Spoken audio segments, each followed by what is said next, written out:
excited na din na malaman ko sino yung mga susunod na winners. And once again, thank you so much to Lopa for giving me the award and for choosing me as the best vocalist, best female vocalist.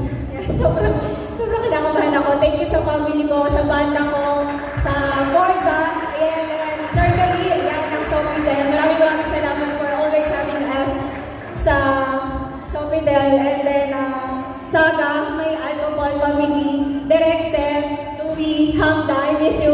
And sa lahat po, syempre sa president ng Loma, Sir Benny, and the whole team.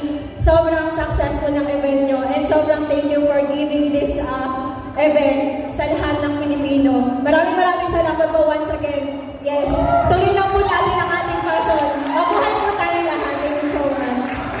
Naimbitahan lang ako ni President Vince. Thank you very much.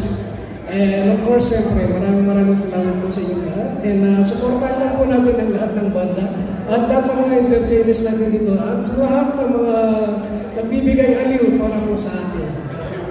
Especially doon sa mga bandang bago, wag po natin silang pupunayin kasi at least meron po tayong napapanood or nagbibigay saya para sa atin. Palakpakan po natin ang lahat ng banda natin. Thank you so much. Thank you, Kuya Jess. The third award for me and Vice President, Madam SP, and to all the members of LOPA, maraming salamat po. Being awarded as the Best Band of the Year is definitely something that we really not expected. We would like to thank all our supporters. They are here tonight, supporting us all the way. Maraming salamat.